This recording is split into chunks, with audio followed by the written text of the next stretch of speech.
Hello friends, मैं वीरू चौहान संयम IAS में आपका स्वागत है। और अपनी वीडियो की श्रृंखला को आगे बढ़ाते हुए आज हम एपिसोड नंबर 4 करने जा रहे हैं, भारतीय संविधान एक परिचय। तो अच्छा हाँ, एक पिछले लेक्चर में एक गलती हो गई थी। ये प्रथम की जगह 92वां संविधान संशोधन है, 92। ओके, और 1951 की जगह 2003 है। ये इतना याद रखना, इसे करेक्ट कर लेना और गलती मत करना। और जो भी व्यूअर्स मेरे आ रहे हैं, जितने भी आ रहे हैं, उससे कोई फर्क नहीं पड़ता, पर जितने भी आ रहे हैं उनसे ये रिक्वेस्ट है कि साथ चलने की वजह पहले पीछे की वीडियो को फोकस करें, पीछे की वीडियो को देखें। पीछे की वीडियो को जब आप देखेंगे नहीं तब तक आपको कुछ समझ में आएगा नहीं, क्योंकि ये एक चेन चल रही है, सीक्वेंस चल रहा है। इसके हिसाब से आपको वीडियो पता लगती रहेगी कि आगे क्या पढ़ाया जा रहा है, इसलिए आपको पहले की वीडियो जानना बहुत जरूरी है। तो ठीक है, हम शुरुआत करते हैं आगे।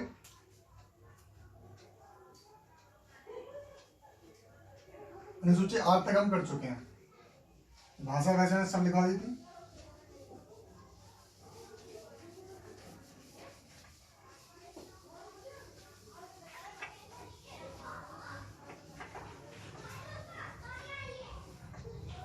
जब आप वीडियो को देखें तो थोड़ा फॉरवर्ड कर लिया करें, स्पीड बढ़ा लिया करें उसकी। बाकी आपकी मर्जी है, जैसे देखना चाहें वो आपकी मर्जी है, इस पर कोई दिक्कत नहीं है।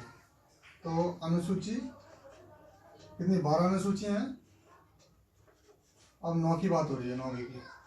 9वीं अनुसूची में क्या है, कुछ कानूनों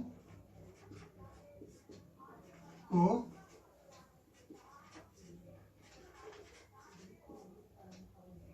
विधि मान्यकरण दिया गया था।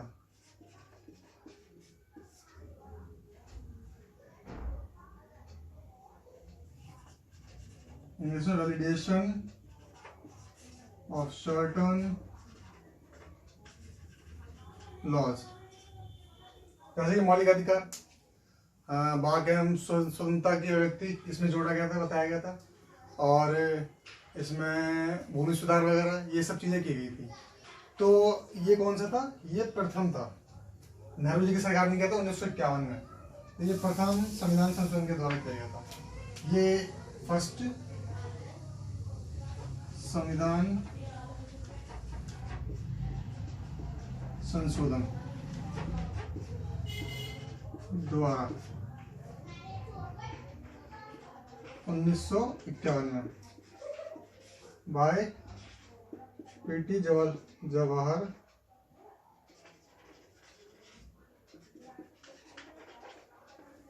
पंडित जवाहरलाल नेहरू द्वारा किया गया था। तो जो हमारे देश के पहले प्रधानमंत्री थे तो उनके द्वारा ये सब किया गया था। तो फर्स्ट संविधान में गया था कि हमारे मौलिक अधिकार को स्वतंत्रता का अधिकार जोड़ा गया था और भूमि सुधार कानून लाए गए थे। तो ये सब चीज़ें उसमें, और उनको वैलिडेशन दिया गया था, इन कानूनों को वैलिडेशन दिया गया, क्योंकि उस टाइम पे हमारा जो देश था स्वतंत्रता मिली थी, प्रदान हुई थी। और जब ये देश था वो क्षेत्रीय विभाजन में था, फिर एक साथ एक भारत किया गया सरदार वल्लभ भाई पटेल के द्वारा, अखंड भारत बनाया गया।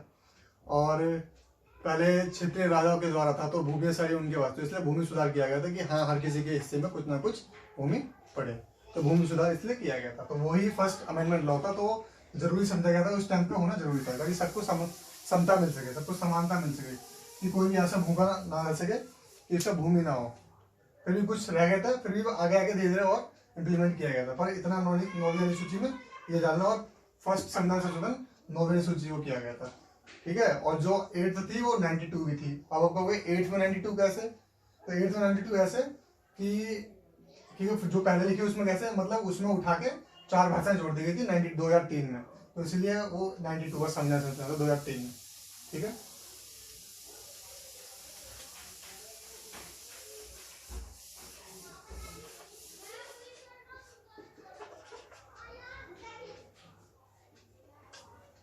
फर्स्ट को इंडियन कॉन्स्टिट्यूशन अमेंडमेंट को आपको याद भी रखना है, क्योंकि ये पूछने के लायक तो है ही पेपर, क्योंकि इसमें कोई दोहराई नहीं है कि पेपर में ना पूछा जा सके। फर्स्ट चीज़ है, तो फर्स्ट तो आपको याद रखनी बहुत जरूरी है। फर्स्ट हो गया, 50 हो गया, 100 हो गया,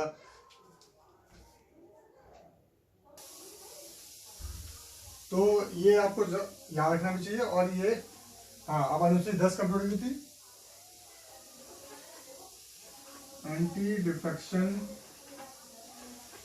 लॉ, वो जैसे कहते हैं दर बदल कानून।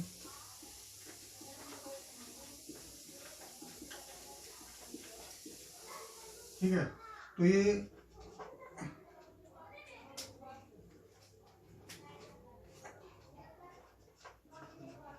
52वें संविधान संशोधन के द्वारा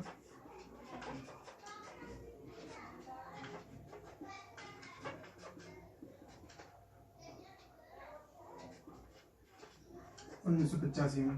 ठीक है, तो एंटी डिफेक्शन लॉ का मतलब क्या है कि अच्छा हाँ, हाल की घटना जो हुई थी, जैसे अभी महाराष्ट्र में एनसीपी ने और बीजेपी ने सरकार बनाई थी, तो जल्दीबाजी में सरकार बनाई थी। तो फिर उसके बाद जब पता था कि उनको देवेंद्र फडणवीस को पता लगा, बीजेपी के जो नेता थे जो मुख्यमंत्री पद पे थे, उनको पता लगा कि मैं इनके 2 तिहाई नेता नहीं तोड़ पाऊंगा, 2 तिहाई नेता नहीं तोड़ पाऊंगा, इसलिए उन्होंने इस्तीफा दे दिया था। क्योंकि जब आपने किसी और पार्टी के 2 तिहाई नेता तोड़ लिए तो एंटी डिफेक्शन लॉ नहीं लगेगा, दल बदल कानून नहीं लगेगा आप पे, 2 तिहाई नेता टूटने चाहिए। तो 2 तिहाई नेता मतलब जैसे कोई भी संख्या ले लीजिए आप, 45 संख्या ले लिया आपने, 45 का 2 तिहाई ले लीजिए, 15 से 45 मतलब 30, 45 विधायक किसी पार्टी के पास, तो आपको 30 तोड़ने पड़ेंगे। 30 तोड़ के आप अपनी पार्टी में ले जाएंगे तो इन पर दल बदल कानून नहीं लगेगा, इन पर तो जो बचे हैं उन पर वैसे लगेगा वो अपनी मूल पार्टी में। तो इसलिए ये काम किया गया था, इसलिए कानून लाया गया, इसलिए कानून लाया गया, क्योंकि इसमें बहुत घपलेबाजी होती थी, इसमें बहुत घबराहट थी क्योंकि कोई भी किसी को उठा के कहीं कुछ जगह इलेक्शन जीत गया, किसी ने लालच दिया तो वहां चला गया। अब वो अकेला नहीं आ सकता, क्यों? 2 तिहाई उसके पार्टी के सदस्य जाने चाहिए, तब एंटी डिफेक्शन लॉ लागू नहीं होगा। तो इसलिए 2 तिहाई बहुत सटीक पैमाना रखा गया। तो इससे पता लग जाता कि हाँ, उपयुक्त पार्टी को लोगों ने नहीं चुन पाया, तो 2 तिहाई लोग जो है अपना मत उस पार्टी के बाद चले जाएंगे, तो इससे लगता है कि हाँ वो पार्टी ठीक रही होगी, इसलिए उसके बाद चले गए। पर एक को किसी लालच के दे के साथ, किसी पद का लालच देके, पैसों का लालच देके इंसान तोड़ सकता है, अपनी पार्टी में ला सकता है। इसलिए 2 तिहाई एक पैमाना रखा गया है एंटी डिफेक्शन लॉ का। ठीक है, अनुसूची 11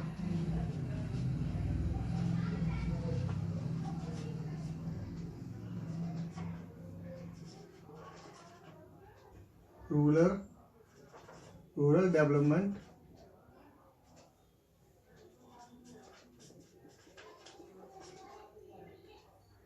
लॉ, रूरल डेवलपमेंट कानून लाए गए थे, सॉरी डेवलपमेंट लॉ बोल रहा हूँ, रूरल लोकल गवर्नमेंट। ठीक है,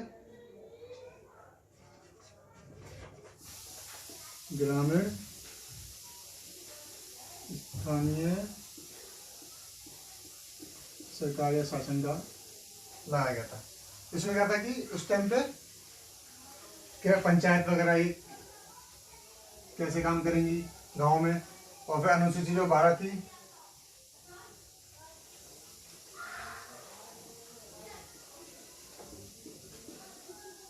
रूरल की जगह अर्बन हो जाएगा, लोकल गवर्नमेंट, शहरी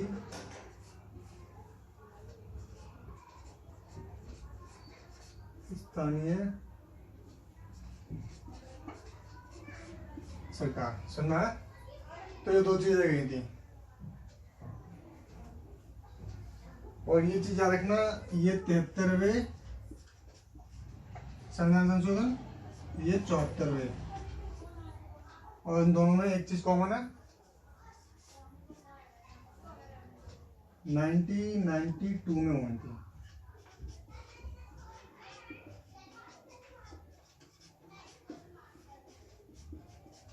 ठीक है, संशोधन द्वारा, ये 73वां या 74वां याद रखना है। ठीक है, तो 12 अनुसूची है जो कि मैंने करवा दी है। और इसमें क्या है कि जो लोकल गवर्नमेंट, हमारी पंचायत की कैसे, ग्राम पंचायत, ये सब हमारा कैसे चुनाव लड़ेंगे, ये हमारे म्यूनसिपैलिटीज जैसे ये एमसीडी में चुनाव होते हैं वो, तो इन दोनों को व्याख्या करेगी। हाँ, ये लोकल गवर्नमेंट मतलब स्थानीय गवर्नमेंट, जैसे कि स्थानीय नेता को सब जानते हैं, ग्रामीण जो ग्राम पंचायत का प्रधान होता है, तो उसे सब जानते हैं कि हाँ ये हमारा गांव का आदमी है, ये हमारी समस्याओं को समझ सकता है और ये इन चीज़ों को आगे जाके सॉल्व भी कर सकता है। तो इसलिए लोकल गवर्नमेंट और इस शहरी में म्यूनसिपैलिटीज एमसीडी का कॉन्सेप्ट रखा गया कि हाँ इस एरिया का ये निगम पार्षद होगा, ये वो होगा, तो ये कॉन्सेप्ट यहाँ से आए थे। ठीक है, तो 1992 में ये चीज़ सोची गई थी। ठीक है, तो इतना आपको समझ आ गया होगा। स्क्रीनशॉट लेना, स्क्रीनशॉट ले लीजिए। ये जो 4 नई अनुसूचियाँ ये बाद में ऐड की गई थी, 8 पहले से थी, पर उनमें 4 भाषाएं 8वीं अनुसूची में 4 भाषाएं ऐड की गई थी। ठीक है, बोडो, डोगरी, मैथिली, संथाली, ये 4 भाषाएं ऐड की। तो उसमें क्या था, 92वां संविधान संशोधन था वो। ठीक है, 1992 में, याद रखना है। ये पहला संविधान संशोधन था 1951 में, ये 52 में था, 85 में, ये 73 में, 74 में थे, 92 में। ठीक है, ठीक है, तो आप स्क्रीनशॉट ले लीजिए।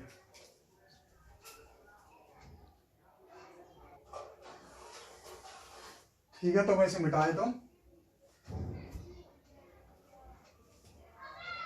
ये हमारा कौन सा सेलिंग फीचर ऑफ कॉन्स्टिट्यूशन में पहला जो था, संविधान का विशालतम होना, उसकी ये हमारा क्यों विशालतम है, इतनी सारी चीजें उसके अंदर इसलिए बताया गया।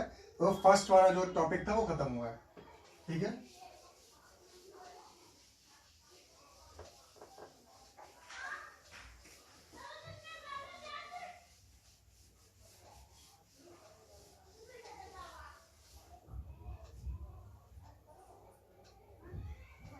दूसरा क्या है,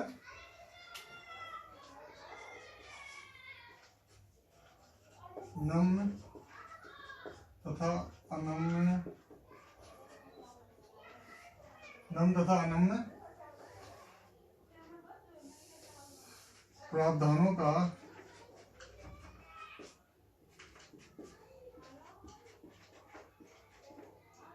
सॉरी, इसको थोड़ी देर में देखेंगे, पहले एक चीज देख लेते हैं कि क्या हमारे संविधान के विशालता होने के कारण कहते हैं। कारण भी तो पता होना चाहिए।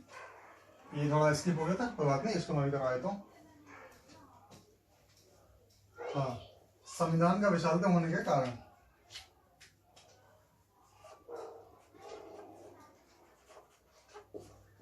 संविधान के विशालतम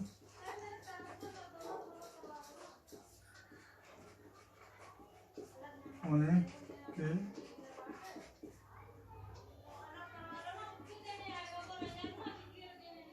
ठीक है, पहला रीजन क्या था, भारत का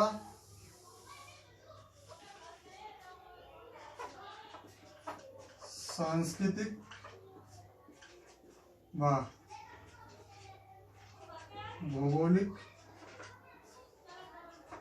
रूप से विविधतापूर्ण एवं विशालतम होना।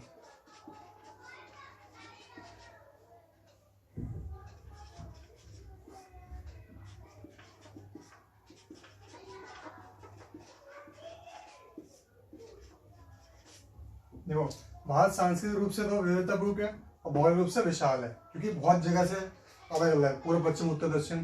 तो जम्मू कश्मीर से कन्याकुमारी, कच्छ से लेके अरुणाचल प्रदेश, यहाँ तक कितना विशाल। हम एक स्टेट से दूसरे स्टेट में आते हैं तो हमें अलग अलग कल्चर नजर आते हैं। एक कुछ कोसों दूर जाके भी कल्चर अलग आ जाते हैं। जैसे कि आप यूपी में देख लीजिए, बलिया और इस साइड की कल्चर अलग है, और इस साइड के जो जैसे बुलंदशहर, ये सब इन सब कल्चर अलग है। तो यहाँ पे इतना फर्क आता है, स्टेट एक ही तब भी इतना कल्चर का फर्क आता है। तो इसीलिए हमारे संविधान में ये सोचा, संविधान निर्माता ने ये सोचा गया कि उसमें विशाल तो होगा ही होगा। क्यों? क्योंकि वो इतना बड़ा भौगोलिक रूप से विविधतापूर्ण है। अब तुम सबके लिए एक ही कानून नहीं बना सकते। तो जल्लीकट्टू वहाँ की अपने आप को एक प्रेजेंट करना, त्योहार का प्रेजेंट करना, बाहर जो साउथ साइड में होता है त्योहार, तो जल्लीकट्टू पे अभी बैन लगाया गया था सुप्रीम कोर्ट के द्वारा। फिर भी वो ये बोलते हैं कि नहीं, हमारा धार्मिक ये हमें आज़ादी है कि हम अपने तरीके से मना सकते हैं। तो इसमें एनिमल अब्यूजिंग की बात कही गई थी सुप्रीम कोर्ट में, इसलिए बैन लगाया गया था। पर फिर भी देखो कितना धार्मिक रूप से हमारा देश कितना विविधतापूर्ण है, धार्मिक रूप से, नेचर के रूप से, भौगोलिक रूप से। कहीं पहाड़ है तो कहीं समतल है, कहीं रेगिस्तान है, कहीं पानी है।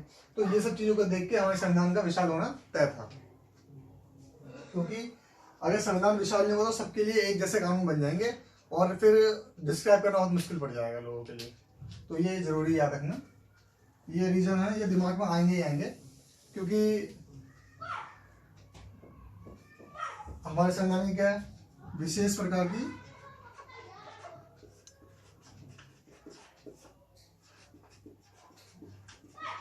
संस्थात्मक प्रणाली के द्वारा बनाया गया है। ठीक है, हमें संस्थात्मक प्रणाली दिखती है और एक संविधान है।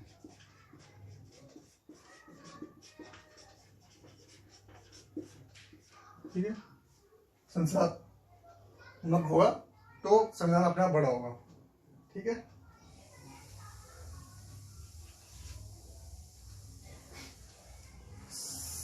संस्थात्मक होगा तो सबके लिए रूल डिफाइन होंगे, केंद्र को संबंध बना के चलना पड़ेगा, राज्यों को केंद्र से बना के चलना पड़ेगा। तो ये सब चीजें याद रखने वाली हैं, इनको पता होना चाहिए आपके साथ क्या विशेष प्रकार का संस्थात्मक प्रणाली के रूप से वो प्रयुक्त किया गया है संविधान को। तो सब कुछ उसके अंतर्निहित है, उसके अंदर लिखा हुआ है, तो ये चीज आपको पता होनी चाहिए।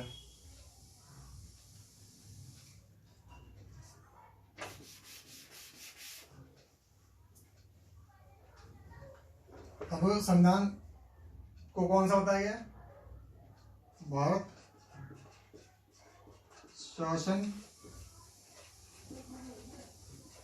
अधिनियम 1935। जो हम, ऐसा तो नहीं था कि हमारा सीधा जैसे देश आया हुआ तभी हम पे रूल आए, रेगुलेशन आए कि हमें आप ऐसे कानून करना है। उससे पहले भी देश में चल रही थी, चाहे हम किसी के अधीन थे, अपने वैसे की थे, पर कानून बेचता हो तब भी थी। तो वो 1935 शासन अधिनियम में जितने भी हमारे पास वो थे, तो हमने उसके 2/3 हिस्से को उठा के अपने संविधान में डाल दिया। और नेहरू रिपोर्ट में जो बोला गया था,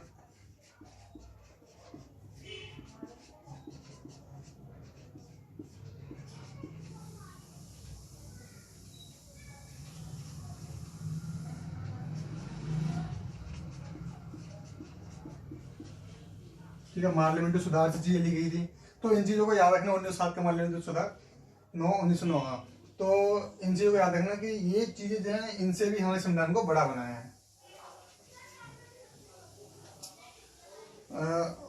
और विश्व के लगभग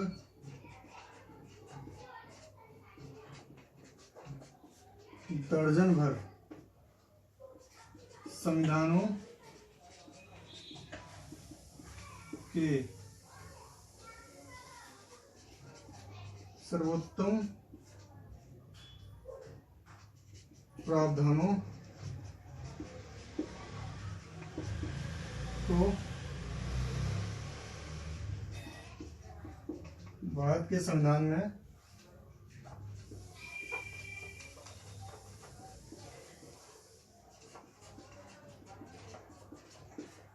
समाहित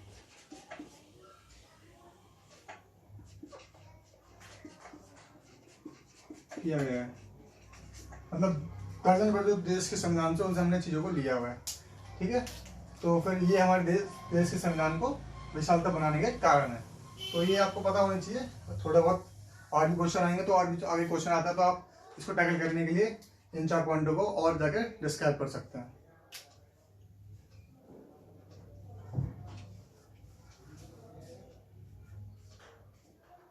ये जो विशाल है, इसके लिए एक चिंतक थे, उन्होंने कहा, उनका नाम है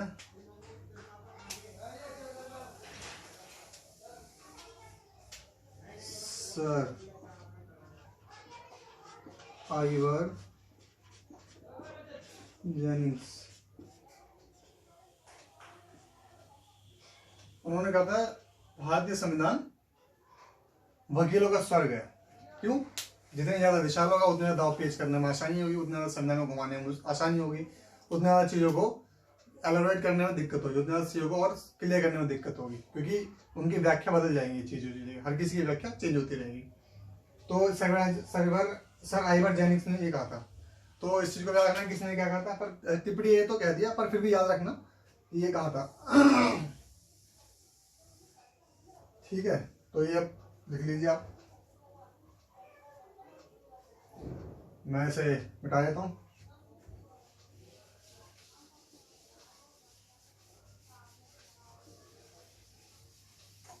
पीछे की वीडियो जरूर देख लेना, क्योंकि पीछे की वीडियो जो होंगी तभी उनसे आगे की वीडियो को समझ में आएंगे।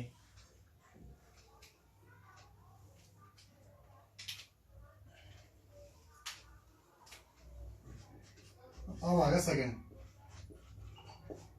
नम्य व अनम्य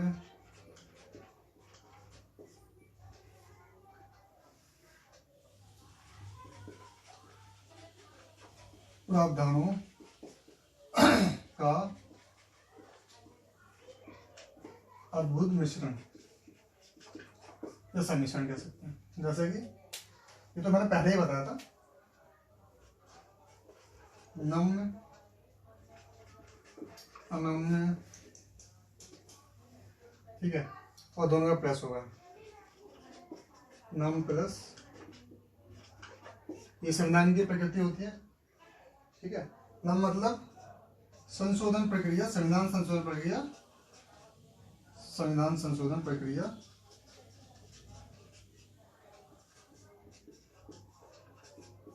आसान होगी, ठीक है। तो मतलब संविधान को छेड़छाड़ करना आसान होगा, कठिन कठोर होगी, मतलब कठोर होगी, और ये दोनों का मतलब सम्मिश्रण होगी। जहां आसान होगी तो वहां आसान होगी, जहाँ कठिन चाहिए तो वहाँ, ऐसा में संविधान संशोधन करना है तो उसकी कठिन प्रक्रिया है, दोनों सदनों में से 2/3 बहुमत से पास होना चाहिए, ठीक है। तो जो साधारण बहुमत से पास होते हैं वो साधारण तरीके से होता है, अपने आप पास हो जाता है, ठीक है। ये चीज हमारे देश में अपनाई गई है, तो ये हमारी अद्भुत सम्मिश्रण है, नम का अनम प्रावधान होगा, ठीक है। तो ये सेकंड पॉइंट तो इजी था और छोटा भी था।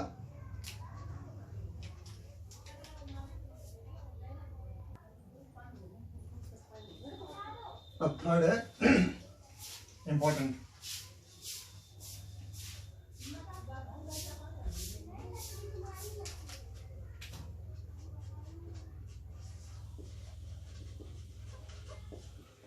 शासन तथा सरकार का संसदात्मक स्वरूप, ठीक है।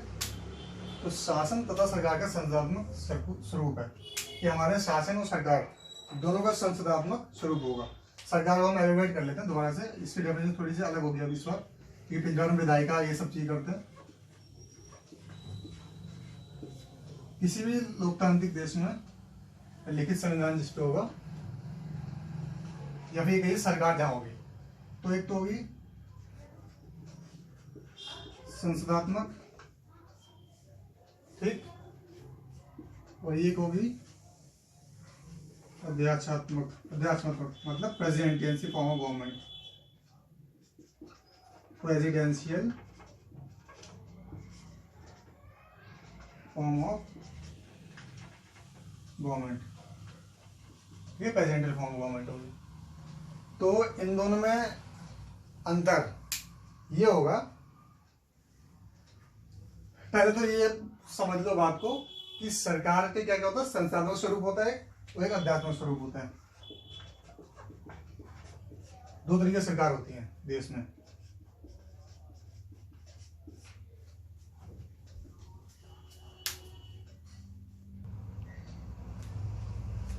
तो ये 2 पॉइंट तो आपको समझ में आ रहे होंगे। तो पहला पॉइंट इसमें क्या आएगा,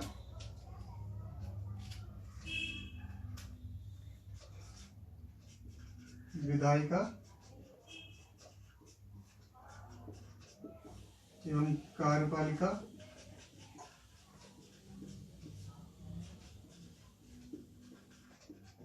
समझ लेना कि दोनों गवर्नमेंट को किसे कहते हैं, एक दूसरे से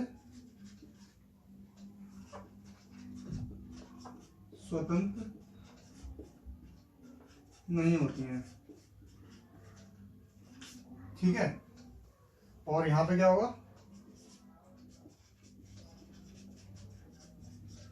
विधायिका एवं कार्यपालिका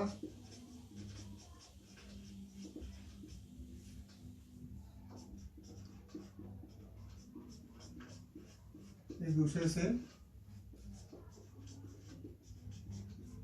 स्वतंत्र होती हैं, ठीक है। तो ये पॉइंट आपको याद रखना है, ठीक है। तो ये दो चीजों को इनका समझा देता हूँ आराम से, इस टॉपिक को आराम से समझना, संसाधन स्वरूप और अध्यात्मक स्वरूप, प्रेसिडेंशियल फॉर्म ऑफ गवर्नमेंट को। तो इसमें क्या है, विधायिका और कार्यपालिका एक दूसरे से स्वतंत्र नहीं है। प्रश्न क्या है? विधायिका और कार्यपालिका स्वतंत्र हैं। कैसे? कि ये हमारे देश का स्वरूप है। ठीक है, अब इंडिया की बात करते हैं। इंडिया में हमारे यहाँ के जो लोकसभा के सांसद होते हैं, ठीक है, वो संसद में गए, ठीक है, तो विधायिका में तो वो आए, और कार्यपालिका में कब आएंगे? वो ही विधायक जो लोकसभा के जो सांसद हैं जो चुन के गए हैं, उन्हीं में से हमें मंत्री को चुनना पड़ेगा। हमारी मंत्री परिषद उन्हीं में से होगी। ये यहाँ का नियम है कि आपको ये दोनों अलग नहीं हो सकते। ये इसके लिए जवाबदेह होगा। विधायक जो होंगे कार्यपालिका के लिए जवाबदेह होंगे। पर अमेरिका में जैसे अध्यात्मात्मक स्वरूप है सरकार का, तो विधायक और कार्यपालिका दूसरे से स्वतंत्र होते हैं। क्यों? जैसे कि इन्होंने उनके सांसद चुन के आगे, मान लीजिए, तो वो चाहे तो मंत्री वो किसी भी बाहर वाले को बंदे पढ़ सकते हैं, दुकान वाले को पकड़ सकते हैं, किसी स्पेशलिस्ट को पकड़ सकते हैं, डॉक्टर को पकड़ सकते हैं, इंजीनियर पकड़ सकते हैं, वो किसी को लग सकते हैं। पर हमारे यहाँ पे क्या है? इसी में से होना चाहिए, जो चुना गया है उसी को हम मंत्री बना सकते हैं। ये दोनों का अंतर है, संस्थात्मक स्वरूप का और अध्यक्षात्मक स्वरूप का। जो अध्यक्षात्मक स्वरूप है वो अलग है, ये अलग है। ये चीज याद रखना है। इसमें क्या है?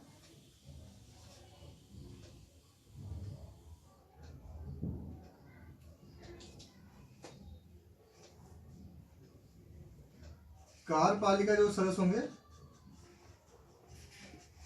के सदस्य, तो मंत्री वगैरह होंगे, वो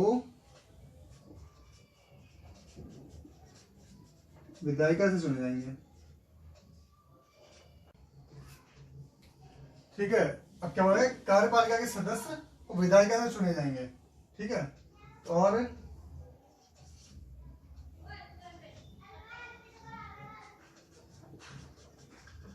कार्यपालिका कब तक अस्तित्व में है? जब तक विधायिका है का अस्तित्व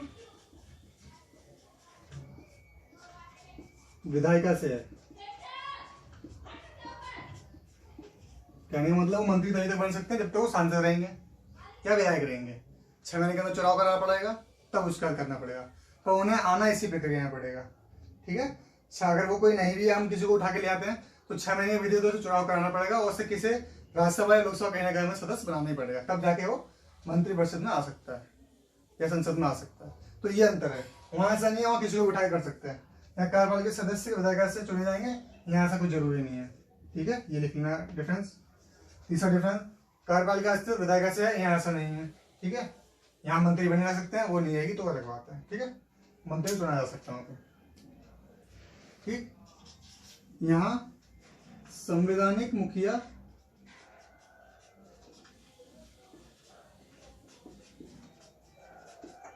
या एवं संवैधानिक मुखिया एवं सरकार का मुखिया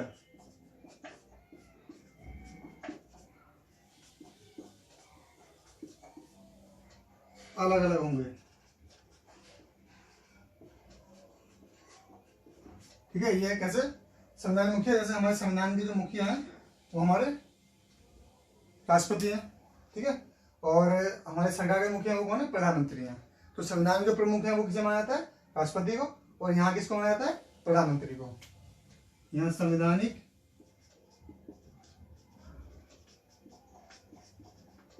एवं सरकार का मुखिया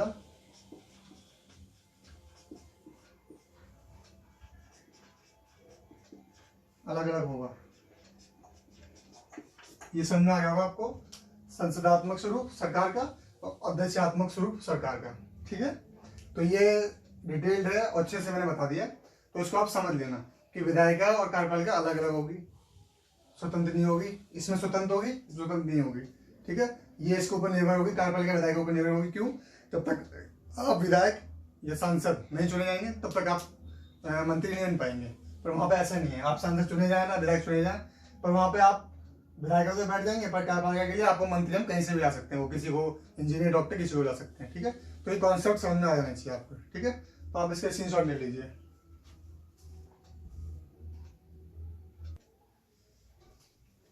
ठीक है, तो अब ये, और हमने ये संसाधन स्वरूप चुना क्यों? तीसरा ही पढ़ रहे हैं ना, शासन तथा सरकार का संसाधन स्वरूप। तो संसाधन स्वरूप के पीछे चुने जाने के कारण क्या है?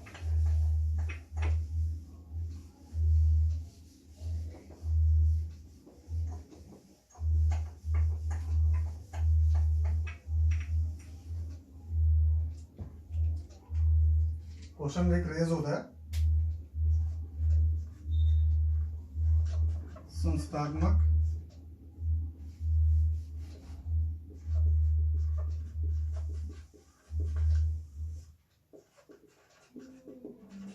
रूप चुनने के कारण क्या क्या हो सकते हैं, अभी हम डिटेल करेंगे इसके। तो क्या होगा? हाँ, अब संसाधन शुरू हुआ क्या? तो जो हम क्षेत्रीय एकांक्षा को ध्यान में रखा जाएगा इसमें। जैसे कि अमेरिका में क्या होता है, एक बंदा उठा पूरे देश में, इसको राष्ट्रपति बना दिया जाएगा, मतलब पूरे देश की शक्तियां, विधायिका, कार्य, सब कुछ इसके हाथ में, अंतर्निहित होंगे, सब कुछ चलाएगा, ठीक है। पर हमारे देश में ऐसा नहीं होता। हमारे देश में एक प्रक्रिया के तहत आता है। पहले क्या होता है, सब जैसे मोदी जी भी हैं, वाराणसी से चुनाव लड़ा, सांसद बने, फिर उनकी पार्टी में उनको पता लगा कि हाँ हमारी पार्टी बहुमत प्राप्त कर चुकी है, तो पार्टी के सारे लोग मिलेंगे और वो एक अपना नेता चुनेंगे, ठीक है। नेता चुनेंगे तो उसको प्रधानमंत्री पद के लिए नियुक्त किया जाएगा, ये प्रक्रिया है। वहां उसको भी तब किया जाएगा जब मोदी जी वाराणसी में जानने वाले होंगे, हाँ वाराणसी के लोग जानते होंगे कि हाँ, ऐसा नहीं कि पूरे देश में उठाए एक आदमी को और रख दिया। ये किस देश में हो सकता है? जब अवेयरनेस होगी, ठीक है। तो दूसरा पॉइंट क्या होता है? हाँ, पहला पॉइंट जैसे कि पहला पॉइंट क्या होता है कि हाँ, क्षेत्रीय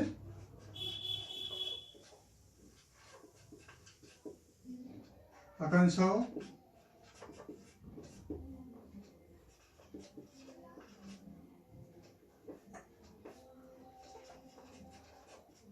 ध्यान में रखने के कारण, ठीक। क्षेत्रीय आकांक्षा को ध्यान में रखा गया, तभी पता लगा कि हमें संसाधन स्रोत अपनाना चाहिए, क्योंकि हम यहाँ इस जगह से उठाएंगे, बाद में सारी पार्टी की जीत जाएंगे, पता लगे सब लोग, जैसे मान लिया एग्जांपल दे रहा हूँ, किसी पार्टी की जीते मतलब अलग है। तो जैसे इस वक्त प्रेजेंट का एग्जांपल है कि बीजेपी की सरकार है, 303 बहुमत है, जो कुछ भी है, जितने भी एनडीए मिलके हैं, तो सबको पता लग गया कि हाँ बीजेपी सरकार बना रही है। अब हम बीजेपी वालों ने क्या किया, एक ऐलान कर दिया कि हाँ ये हमारे प्रधानमंत्री होंगे, तो सबको पता लग गया कि हाँ हमारे देश के प्रधानमंत्री है। संसद वो अध्यादेश शुरू में क्या होता, चुनाव हो जाते, एक बंदे को उठा के लाया जाता, बात खत्म। उससे मतलब नहीं था कि उस वो लोकल था क्या था, लोग जानते थे नहीं जानते थे। जब हमारा देश आजाद हुआ तब की बात, तब लोगों ने सोचा होगा, हमारे जो संविधान स्वरूप बना था, तब जाके हमने बोला कि हम संसदात्मक स्वरूप देंगे अपने देश को, तो फिर सरकार को, तो फिर क्षेत्रीय एकांक्षा को ध्यान में रखा कि हाँ क्षेत्रीय एकांक्षा को, जैसे कि एक नॉर्मल ले लीजिए, देश में प्रधानमंत्री चलो आम लोगों को पता होता है, पर गृह मंत्री भी पता होता है, गृह मंत्री पता होता है, विदेश रक्षा मंत्री यहाँ तक पता होता है, उसका विदेश मंत्री से कोई मतलब नहीं है, कपड़ा मंत्री से मतलब नहीं है, कोई शिक्षा मंत्री से कोई मतलब नहीं है। तो कहता ठीक है, इनसे हमें क्या मतलब है, ये होता है। यही ग्राम पंचायत में प्रधान को सब पता होता है, ठीक है। ब्लॉक प्रमुख कौन है, कुछ ज्यादा लोगों को नहीं पता होता। ऐसे करके जो उन्हें क्षेत्रीय, जो जिनसे उनके काम सुलटते हों, उनका पैमाना ज्यादा दूर तक नहीं है, इसलिए उनके काम ज्यादा सुलटते हों, तो ग्राम पंचायत प्रधान से उनके रोज काम बनेंगे, तो इसलिए वो उसको जानते हैं। तो यही प्रक्रिया अपनाई गई थी कि हाँ छोटे से लेकर इंसान को आगे आके बड़ा हुआ है, व्यापक बनाया जा सके। तो इसलिए प्रधानमंत्री भी एक चुनावी प्रक्रिया से होकर गुजरता है, और प्रधानमंत्री पहले एक सांसद बनता है, फिर जाके प्रधानमंत्री बनता है, बाकी पहले प्रधानमंत्री बनता है। तो पहले सांसद बनेगा फिर प्रधानमंत्री बनेगा, ऐसे विधायक पहले विधायक बनेगा फिर मुख्यमंत्री बनेगा, ये चीज याद रखना, ठीक है। और दूसरा हम पे ये भी था कि हम स्वतंत्र हुए थे, नए नए हुए थे, तो जो देश हम पे राज कर रहा था, तो उसके भी वो अपनी, जो हमारा औपनिवेशिक देश था, उसका भी पहले संसाधन स्वरूप था, ब्रिटेन का। कुछ तो हमने चीजें वहां से भी ली होंगी, हमने देखा कि कैसे मैनेज करते हैं, तो हमें पता लग गया।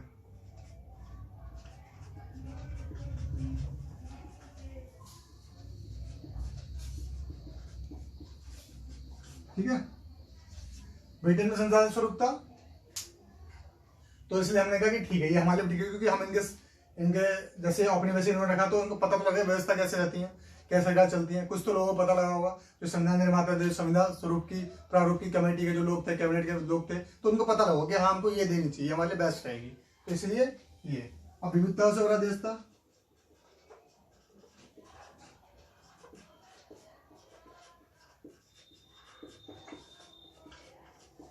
और जागरूकता की कमी थी उस टाइम पे।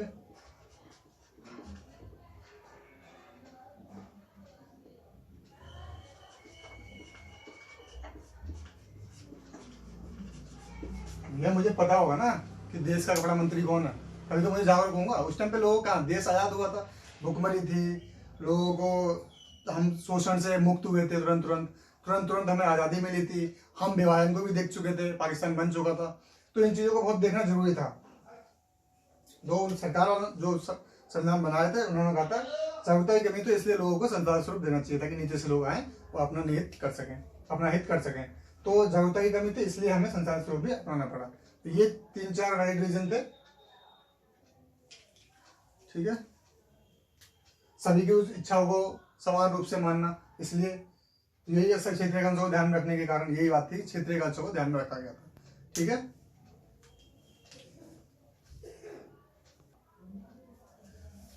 तो फिर तीसरा हो गया। अब चौथा करते हैं।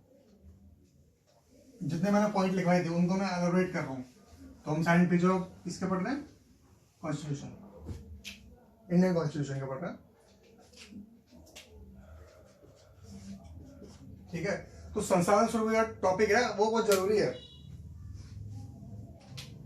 तो वो वाला टॉपिक जो पीछे वाला था वो बहुत इंपॉर्टेंट है, उसको देखना।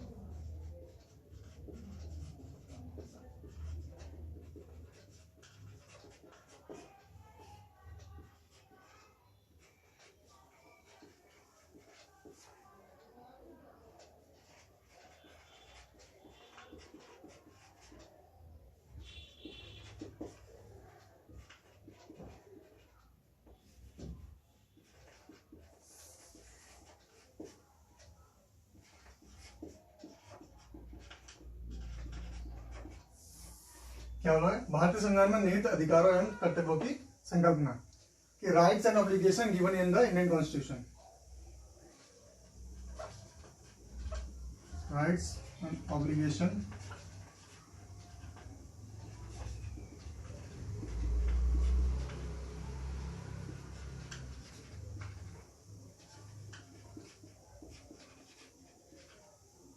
ठीक है, ये चीज को याद रखना।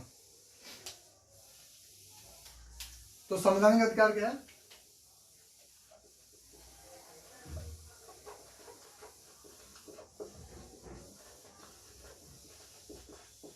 जो संविधान में दिए गए संवैधानिक अधिकार है। ठीक है, ऐसे अधिकार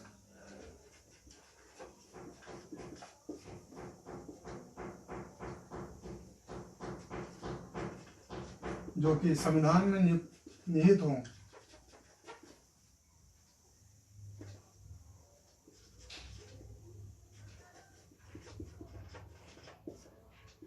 एवं नहीं तो स्वतंत्रता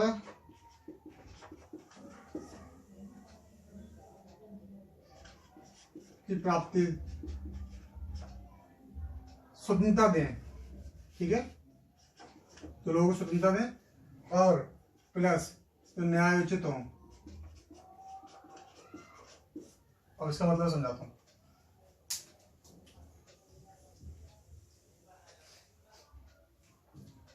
कि संविधान में तो जिनका वर्णन संविधान के विभिन्न प्रावधानों द्वारा किया गया हो,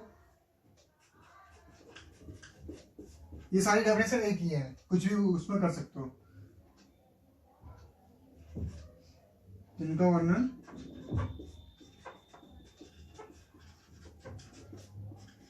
संविधान के विभिन्न प्रावधानों द्वारा किया गया हो।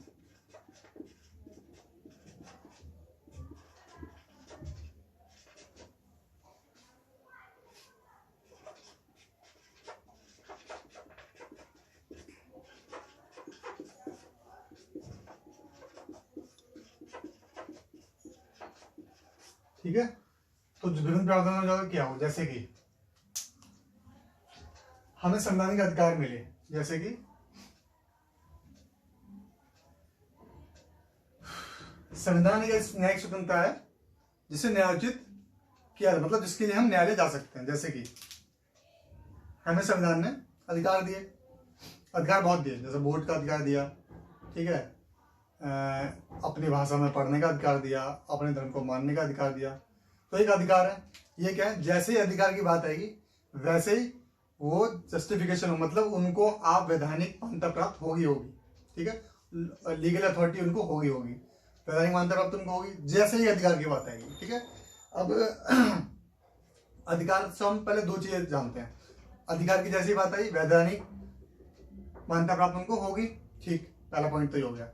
दूसरा पॉइंट ये हो गया, अधिकार में भी डिवीजन है। जैसे कि सबसे पहले न्यायालय में कौन सा अधिकार देंगे, जो सबसे बड़े होंगे, मौलिक अधिकार, ठीक है। जो मौलिक अधिकार है अगर उनका आनंद होता है तो आप सीधे सुप्रीम कोर्ट जा सकते हैं, ठीक है। परंतु जो जैसे वोट का अधिकार है, ठीक है, हमें अपने स्कूल में जो भी पढ़ने का अधिकार है, जैसे जैसे जिस भाषा में मानने का अधिकार है, जैसे भगवान को, इन चीजों के लिए आप सीधे, ये भी न्यायोचित हैं, ये वैधानिक मान्यता प्राप्त हैं, पर ये कहाँ जाएंगे, ये पहले स्टेट के जाएंगे लॉ में, पहले आदेश न्यायालय में जाएंगे, वहां से ऊपर का सीधे चढ़ते रहेंगे, ठीक है। पर जो मौलिक अधिकार है उनको ज्यादा संरक्षण प्राप्त किया गया है संविधान में, क्योंकि ये मूलभूत संविधान है, वो अधिकार है, क्योंकि यही जड़ है सारे अधिकारों की। अधिकार तो बहुत ज्यादा है संविधान में, बहुत चीजों का अधिकार है, परंतु ये जो दिए गए हैं, जो हमारे अधिकार दिए गए हैं, ये बहुत ज्यादा जरूरी है, इनको पहले सबसे ज्यादा संरक्षण प्राप्त है। तो सीधे ये सुप्रीम कोर्ट भी इंसान लेके इनको जा सकता है। फिर हमने अधिकार की तो बात कर दी, कर्तव्य की बात करेंगे। जब अधिकार क्या है, जो हमें संविधान ने दिए, ठीक है, कर्तव्य क्या है, हमारा कोई कर्तव्य बनता है देश के प्रति, संविधान के प्रति, लोगों के प्रति, ठीक है। कर्तव्य को दो तरह डिफाइन किया गया है, इसको थोड़ा ध्यान से देखना। कर्तव्य कैसे डिफाइन हुआ है, कर्तव्य हो गया, ठीक, जो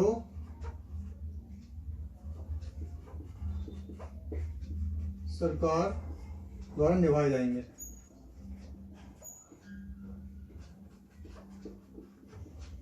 ठीक है। इसे डीपीएसपी हिंदी में कहते हैं, राज्य के नीति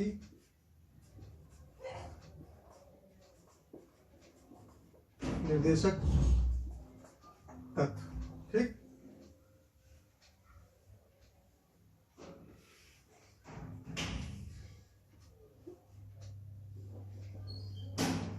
एक है ड्यूटीज, मौलिक कर्तव्य जो देश के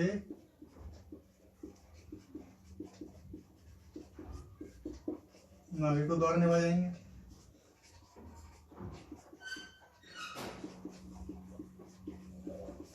ठीक है। इनका था फंडामेंटल ड्यूटीज, कि भैया आप देश की चीजों को हानि नहीं पहुंचाएंगे, देश को सही से रखेंगे, देश की संप्रभुता को ध्यान रखेंगे, देश की अखंडता का ध्यान रखेंगे, ये हमारे भी कर्तव्य है, ठीक। इनको होता है DPSP, directive principle of states policy, ठीक है, ये इनको कहते हैं। और ये होता है फंडामेंटल ड्यूटीज, जो हमारे सरकार निभाएगी, जो सरकार द्वारा निभाए जाएंगे, और ये नागरिकों द्वारा निभाए जाएंगे। पर अधिकारों में और कर्तव्य में क्या अंतर है, अधिकार वैधानिक मान्यता प्राप्त है, ये वैधानिक मान्यता प्राप्त नहीं है। ये एक आपको लाइन दी गई है कि ऐसे ऐसे आप देश को अच्छी उन्नति की ओर ले जा सकते हैं, ठीक है। तो इनको आप न्यायालय में ले जा नहीं सकते कि सरकार हमें पढ़ने के लिए के पूरा नहीं करा पा रही, खाने के लिए पूरा नहीं दे पा रही, तो इन चीजों को आप लेके जा नहीं सकते वहां पे, ठीक है। कि आज उसको 1 लाख सैलरी मिली, मुझे 1 लाख सैलरी नहीं मिली, तो इन चीजों को आप लेके जा नहीं सकते। हाँ, पर सरकार की कोशिश रहेगी कि देश में इतना रेशियो ना हो कि किसी 1 लाख सैलरी हो, किसी की 10,000 सैलरी हो, सरकार की कोशिश ही रहेगी। पर आप इसको लेके न्यायालय में नहीं जा सकते, कोर्ट में जा सकते कि सरकार ऐसा नहीं कर रही, क्योंकि ये न्यायोचित नहीं है, इन्हें वैधानिक मान्यता प्राप्त नहीं है, ठीक है। यहाँ तो संविधान में, पर ये न्यायोचित नहीं है, ये हमारे कर्तव्य में है कि हमें ही करने हैं, ये नागरिकों के लिए, ये हमारे राज्य के लिए, ठीक है। अब कर्तव्य क्या है, हम कुछ चीजों का लॉ बन गए, जैसे कि कि हम उसको नहीं माने। जैसे कोई इंसान भगवान को नहीं मानेगा, खुद को ना माने पर किसी की चीजों को आहत ना पहुंचाए, खुद ना माने कोई दिक्कत नहीं है। कोई इंसान ये कह सकता है भगवान को नहीं मानता है, इसको जाके कोर्ट में घसीटो, नहीं घसीट सकते आप क्योंकि वो नहीं है। ठीक है, तो कर्तव्य वो ऐसे हैं कि दूसरों को भी दिक्कत ना हो, पर आप अधिकारों को लेके जा सकते हैं, कर्तव्यों को लेके आप कोर्ट में नहीं जा सकते। यहाँ तक क्लियर हो गया?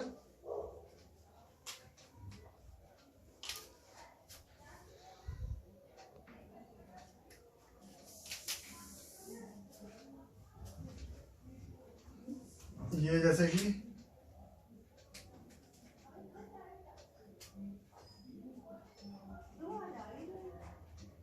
भाग 4(3) में, सॉरी, और जैसे कि ये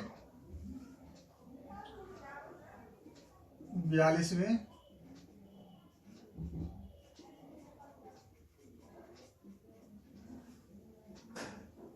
सॉरी, हाँ, ये भाग 3 में जो हमारे अधिकार मिलेंगे, ये भाग 4 में यहाँ लिख देता हूँ मैं डाल के, भाग 4 में और 42 में संविधान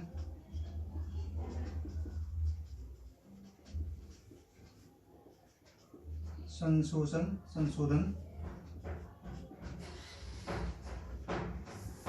1972 द्वारा। ठीक है, तो अब यूथ ने लेट इनको ऐड किया कि 1972 में क्यों ऐड किया? क्यों? क्योंकि जब हमारा देश आजाद हुआ था तो जो संविधान निर्माता थे उनको ऐसा लगा था कि इस देश को एक समानता की जरूरत है, क्योंकि बहुत उथल पुथल था देश में। पहले तो बात तो हम पहुंची, भूखमरी, भूमि सुधार चीज ऐसी चाहिए थी, शोषण से गए थे, शोषण से हम ऐसे हमारे लोगों के, और जो जात प्रथा इतनी चलती थी, तो उसकी जमींदारी थी लोगों में, लोगों के पास भूमि का आवंटन समान तौर पर नहीं था, भूमि लोगों को समान तौर पर नहीं बांटी गई थी। तो इसलिए सरकार ने सोचा कि हम सबको एक अधिकार देते हैं, जिससे ये अधिकार लेके अपने सुनिश्चित तो कर सके कि हाँ हम, जैसे मुझे बोलने का अधिकार नहीं होती, जैसे न्यायोचित नहीं होता, वैसे बोलने का अधिकार होता, मैं बोल सकता हूँ, पर इसको न्याय नहीं मिल सकता था। तो क्या वो फ्रीडम रहती? नहीं, स्वतंत्रता रहती? नहीं रहती। क्यों? क्योंकि जब न्याय नहीं मिलेगा तो मैं क्या बोलूंगा भी तो लोग मुझे पीटेंगे, और नहीं पीटेंगे, नहीं मानेंगे, माने माने लगा था अगर किसी ने कुछ बहुत बोल दी, और मैं अपनी बात किसी के सामने बोल नहीं सकता। राजा महाराजा हो सकते थे पहले, ऐसे पहले होते थे, हमारा देश फिर लोकतंत्र हो चुका था, तो राजा महाराजा के सामने नौकर बोल सकता? नहीं बोल सकता था, तो उनको न्याय नहीं प्राप्त होता अगर बोलता भी तो। पर यहाँ ऐसा कुछ नहीं था, यहाँ सब समान को माना गया, सबको समान माना गया, इसलिए ये चीज को माना गया कि हम पहले ऐसे अधिकार दें लोगों को जिससे वो अपने आप का उत्थान कर सकें, देश के लोगों का उत्थान हो, देश का उत्थान हो। फिर जब लगा कि हाँ इतने साल हम चल लिए, तो 1972 में लगा कि हमें अब कर्तव्य दे देना चाहिए लोगों को, कि आके अब तुम्हारा भी कर्तव्य बनता है, क्योंकि देश ने तुमको अब दे दिया है, अब तुम्हारा भी कर्तव्य बनता है कि आप देश को इन चीजों के बारे में अवगत कराएं। तो सरकार के लिए ये कर्तव्य बनाए गए और लोगों के लिए ये कर्तव्य बनाए गए। यहाँ तक क्लियर हो गया सबको? समझ में आ गया? ठीक है, अब मैं से मिटाने जा रहा हूँ।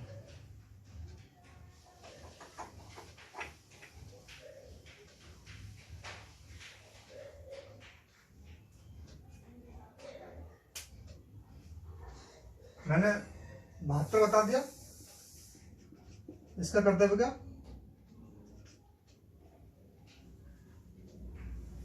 हाँ 72 बता दिया, सॉरी, संविधान संशोधन, सॉरी 42 में, भाग 4 है ये, 42 में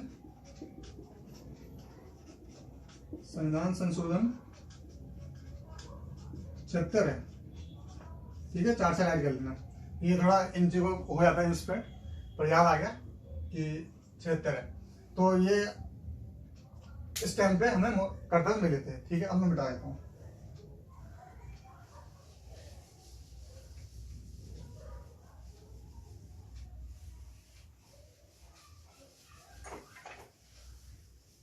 अब साइलेंट फीचर में एक दो चीजें और रही हैं, फिर उसके बाद हम आगे बढ़ेंगे। ठीक है, आगे बढ़ेंगे मतलब इन द सेंस, अब आगे जैसे है, चौथा साल तो था, 5वां है एकल नागरिकता, सिंगल सिटीजनशिप। ठीक है, जैसे कि इस देश की एक ही नागरिकता है। अब जैसे मुझे यूपी वाले, जैसे मैं यूपी का हूँ, तो यूपी वाले इस बात की जाके मुझे कोई ऐसा विशेष चीज नहीं दे सकते, विशेष प्रावधान नहीं कर सकते मेरे लिए कि आप यूपी के तो आपके लिए ये चीज होगी। आप नागरिकता के तौर पे नहीं कह सकते, आप यूपी को वो अलग बात है, आप नागरिकता के तौर पे किसी में विभेद नहीं कर सकते, इसलिए सिंगल नागरिकता है हमारे देश की। ठीक है,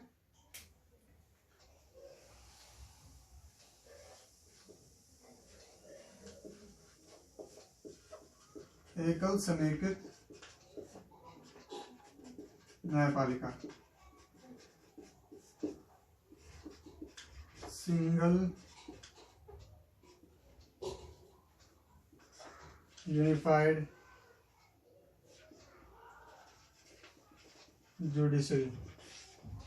ठीक है, single unified judiciary, unified sorry, इसे इंटीग्रेटेड भी कह सकते हैं, समेकित बोलते हैं ना, इंटीग्रेटेड बोलते हैं। इसमें क्या है कि हमारे देश एक ही है। मान लिया कि मैंने हमारे देश के सर्वोच्च कैसे होते हैं, न्यायालय, सुप्रीम कोर्ट, हाई कोर्ट और अधीनस्थ न्यायालय, डिस्ट्रिक्ट कोर्ट जो होते हैं। ठीक है, तो पर ऐसा नहीं है कि इसकी नियुक्ति भी राष्ट्रपति करता है, तो जो कि हटाने का प्रावधान भी इनका वैसे ही है, वो महाभियोग लगता है इनके पीछे।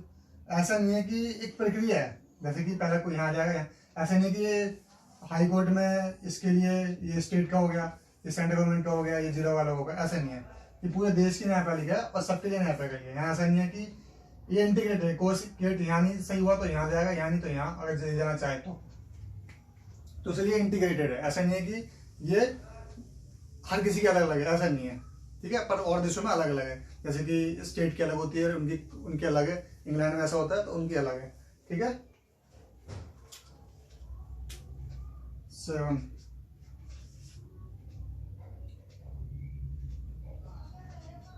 सार्वभौमिक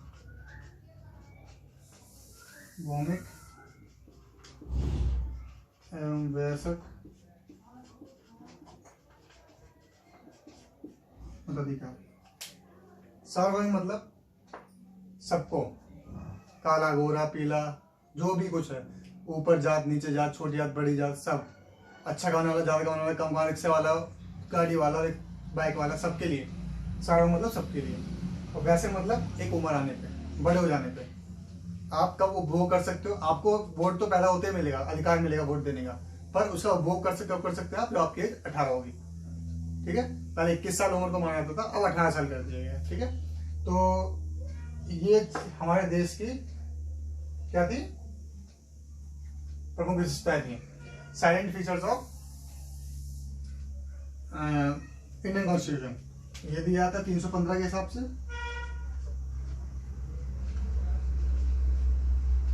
अनुच्छेद 315, 82 मतलब दिया गया अनुच्छेद 316। ये याद रखना कि हमें इसके वजह से दिया जाता है। ठीक है, तो अब ये हमारा भारतीय साइलेंट फीचर ऑफ की यहाँ पे इतना हम एलिवेट कर चुके हैं, और ये अब यहीं तक। ठीक है, कल से क्या करेंगे, नेचर ऑफ इंडियन कॉन्स्टिट्यूशन, मतलब भारतीय संविधान की प्रगति और प्रकृति। तो अब जो मेरे लेक्चर हैं उनको देखते जाना, पढ़ते जाना और उनको ढंग से करते जाना, क्योंकि शुरुआत से लेक्चर नहीं करोगे तो आगे के लेक्चर समझ में कम आएंगे और नहीं भी आएंगे, क्योंकि एक दूसरे से इंटीग्रेटेड है। जैसे ये समेकित है अपना न्यायपालिका का, ऐसे लेक्चर भी है समेकित है, इंटीग्रेटेड है। तो इसलिए मैं चाहता हूँ कि आप लोग अगर ये लेक्चर देखें तो अच्छा होता है, पहले के भी देखें और शेयर भी करें लोगों को, क्योंकि बहुत नॉर्मल तरीके से पढ़ाया गया कि ऐसा कोई वर्ड यूज नहीं करेगा कि जिसको भारी भरकम लगे, ऐसा कोई चीज यूज नहीं करेगी जो लोगों के समझ में ना आए, ऐसा कोई तरीका नहीं अपनाया गया जिससे लोगों के ऊपर जाए। पर मैंने सारा लो लेवल के तरीके से पढ़ाने की सोची है, और यूपीएससी का लेवल, क्योंकि आपको कॉन्सेप्ट क्लियर होना चाहिए। अगर कॉन्सेप्ट क्लियर तो आप सब कुछ लिख सकते हैं, कुछ भी नहीं छोड़ेंगे आप। आपसे कुछ भी पूछ लिया आप कर सकते हैं, आपसे कोई पूछ लिया संसदात्मक स्वरूप क्या होता है, अध्यात्मक स्वरूप क्या होता है, कि हमने संसार स्वरूप क्यों अपनाया, क्यों भैया ऐसा क्यों किया हमने, तो इतने सारे रीजन बताए, मैंने सब कुछ बताया, तो वो सब आपको पता हो गया। तो इसलिए अब आपको रिविजन की जरूरत है, घबराने की जरूरत नहीं है। अब आप इतने हो चुके हैं कि जितना पढ़ा दिया उतने में तो परिपक्व हो चुके होंगे अगर आप रिविजन करेंगे तो।